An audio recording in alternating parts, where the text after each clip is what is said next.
से लाथिख' गु दाइन बे नाम्बारा चाइल्ड लाइननि बेहाय दाइन खालामोबा थोंजों बे केलकातायाव थांगोन सेन्ट्रेलाइज जोंनि नर्थ इस्टार्न जननि माबाया जाहैबाय केलकातायाव थांनाय लोगो लोगो जुदि सोरबा बहाबा गामियाव बे सालाकाथिनि बबेबा गामियाव सोरबा गथ' ओरैनो लामायाव गोलैना दङ अनसायजायासै बा बहाबा उन्दै बैसोनि हाबा जाखांनो नागिरदों दा बे 1098आव नुनाय लोगो लोगो बे केलकातायाव थांगोन थांनानै बबेनि लकेसनखौ सोंगोन लकेसनखौ सोंनानै जुदि सालाकाथिबा बबे डिस्ट्रिक्ट बा थानाया बबे ओमफ्राय बबे जिल्लानि क'क्राझार होननाय लोगो लोगो क'क्राझारनि चाइल्ड लाइनजों लागायनानै होगोन खोन्थाहरग्रानि इनफर्मारनि बेहाय जेबो नामफोरखौ मिथिहोनाय जाया बेयो आन्दोआव थायो दा बे जाहैबाय चाइल्ड लाइननि गथ'फोरखौ अनसुंथायनायनि गोरलै राहा बेयो बिदिनि गेजेरजोंनो चाइल्ड लाइनआ पुलिस लानानै एबा पुलिस नाङाब्ला गावसोरनो थांनानै लाबोनानै बेखौ चाइल्ड वेलफेयार कमिटियाव पुलिस खालामो बिनिफ्राय चाइल्ड वेलफेयार कमिटिया जुदि माखासे केस होथावब्ला बेखौ केस फाइल खालामनानै सोरबा साजा मोनथावथाव दङब्ला बे साजा मोननांगौ मानसिखौ एरेस्ट खालामहोनाय जायो दा बेनो जाहैबाय चाइल्ड वेलफेयार कमिटि दा बेनि गेजेराव माखासे जोंहा मिथिनांगौ दङ आं बेखौ माखासे खोथाखौ सोंनो सालाकाथि हिसाबै सल' बायदि माखासे उदाहरणजों आं बुंदों जोंनि आयेनाव बर' समाजानो 21 बोसोर नाथाय भारतनि आयेन भारतआ हिनजावसाफोरखौ 18 बोसोर लादों हौवासाफोरखौ 21 बोसोर लादों 2000 बे बोसोरावनो 2022 मायथाइनि मार्च मासाव भारत सरकारा मोनसे फोसावदों जे एबारना हिनजावफ्राबो 21 बोसोर नङाबा हाबा मोनला हौवाबो हिनजावबो 21 बोसोर जानांगौ नाथाय बेखौ बिथांमोनहा भारत सरकारा बिथांमोनहा केबिनेटआव रायज्लायदोंब्लाबो आयेन हिसाबै दाबो लाबोनो बे आयेना मा जानो हागौ बेखौ लाबोनो हायाखै ओंखायनो आयेन गथ'हाबाय दाबो 18 बोसोर हिनजावसाया 18 बोसोर हौवासाया 21 बोसोर जोंहा बिमाफ्रा हाबानि बेलायाव मोजाङै नोजोर होनांगोन जोंनि गथ'फ्रा सालाकाथियावथ' थांनाय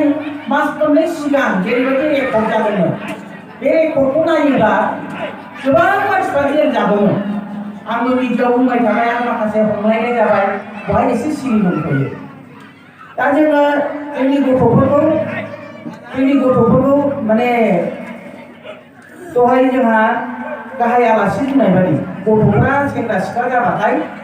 न' सिङाव दर फांथेना लेखा फरायहैनो नाङा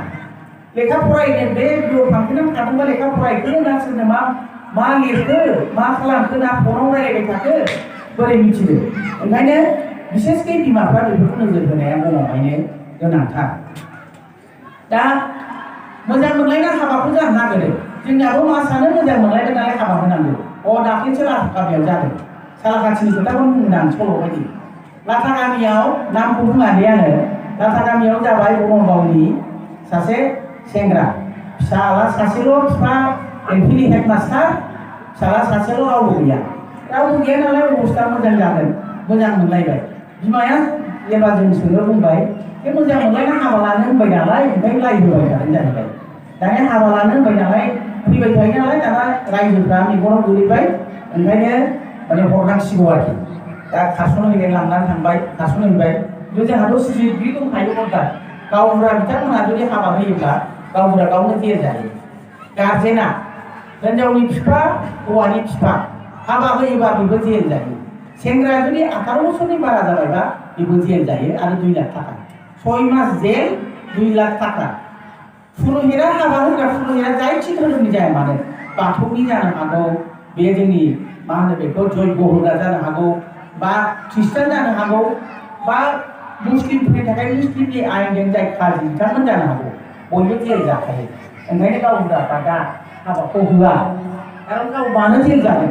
ओंखायनो जों गावबुरा गभर्नमेन्ट गावबुराफोरजों 2019आव आं फैखांनायनि उनाव जों बिसोरजों सेमिनार खुंनानै बयखौबो माने सांग्रां खालामनाय जादों आरो दा बेवहायनो आसाम गभर्नमेन्टआ दा आथिखालाव बे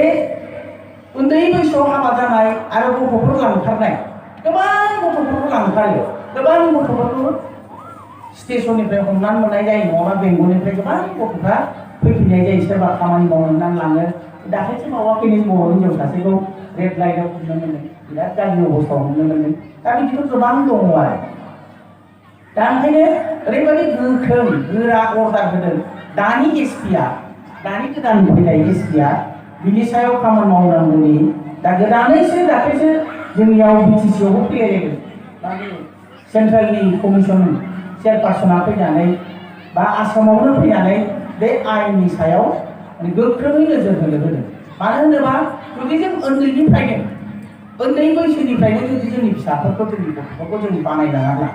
बानायलाङाबा जोंनि भबिष्यत नागरिकआ जोंनि नोगोरारिया जोंनि भबिष्यत लिडारा सोरखारो न'खरावनो जोंनि फिसाखौ मा खालामो लेखा फोरोंनाया मानो फोरोङो गथ' गथाया जाहैबाय जोंनि न'खरनि फिउचार भबिष्यत बे आंनि गथ'आनो गाबोन आंनि न'खरखौ नायनांगोन होनबा बे न'खरखौ गथ'फोरखौ फोरोंनांगौनि दायित्वआ बिमा बिफानि लानानै गावनि भबिष्यतखौ राफोद खालामनो थाखायनो गथ' गथाय न'खराव जेरै समाजावबो बिदिनो जों समाजावबो लुबैयो आरो रायजोआवबो बिदिनो जोंनि हादोरावबो बिदिनो हादोरावबो दानि गथ'फ्रानो गाबोननि इयुननि बिदिनो जोंनि राफोद नोगोरारि जानांगौ ओंखायनो जों उन्दैनिफ्रायनो बानायलांनांगौ गाज्रि बेसाद जानाय हालालाव मैयासो सासे एक्सिडेन्ट जानानै फैदों खोनादों हालालावथ' जोंनिनो ना हालालाव खोनादों एक्सिडेन्ट जादों नाथाय सिङाव ओरैबायदि खोनाखाबाय जे दतमानि सोरबा हिनजावा हिनजाव सिख्ला नङा फिसाइ गोनां हिनजावा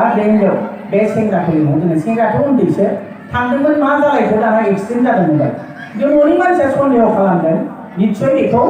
बे मोजां मोनलायनायाव फिसा थासेयावबो फिसाइ थासेयावबो गुबुन हौवाजों मोजां मोनलायनायनि दायाव हयथ' बेखौ फैदाया बारा जानो हयथ' बेखौ थैनोबो जानो हागौ एकदम नङाबो होनथायनो हाया दाथ' आथिखालाव बेनो ओरैबायदि सानफ्रामबो लासिं सिं जों मबाइलखौनो नायनो हाया हौवाफ्रा एकदम बिसिखौबा सासन खालामो ना मायोमोन आं बेखौ मिथिला नाथाय बिसि खाजाथाय गाबबाय बायो गथ'खौ लानानै मबाइलाव ओंखारनानै गाबबाय बायो फैदो आमुखि बिमा अननानै मानो गारनानै थाङो नोंनि फिसाफोरनि मोखांखौ नायनानै फैदो आं नोंखौ जेबो होनथारला फैबा आं न'आवनो नोंखौ आङो लाखिगोन अनसायफिनगोन बेसे नायो मानो जाखो ओंखायनो बेखौ गोलाव बुंब्ला सेमिनारनि गेजेरजों बर' समाजनि खाथियावनो निस्सय सोरांसारनो हायाबाबो माखासे राफोद माखासे खान्थिखौ लानांसिगोन बायदि नुनो मोननाय जादों आरोखि फिसाइ थासेयावनो गथ' थासेयाव मालायफोरनि थांफानाया लासिंसिं मोना होमबा बेना आइजोफ्रा लासिंसिं मोनो आच्छा ओमफ्राय उन्दैफोरनि हाबा जानायनि खोथाखौ आं माबानि खोथाखौ बुंदोंमोन लाथागावनि खोथाखौ दाने खास'हैबाय मोजांथ' गामियाव हाबा होला हौवानि न'खरा हाबा होला दालाय हरफिनबाय दानिया जोंनाव फैबाय आंनि खाथियाव फैनानै जोंखौ गार्जेनखौ लेंहरबा गार्जेना ओरैबायदि दायसो जाबाय एनजिअनो मान हगारलायदो हाबा लांखानायफ्रा मानो बिदि जाखोनो जोंथ' एनजिअ नङा हाबा लानो होननानै लांबाथ' जायाना उन्दैयानो बैसो जायाखै ओमफ्राय बेखौ न'आव गामियानो सोला बोरै सोबावनो खालाय जाबाय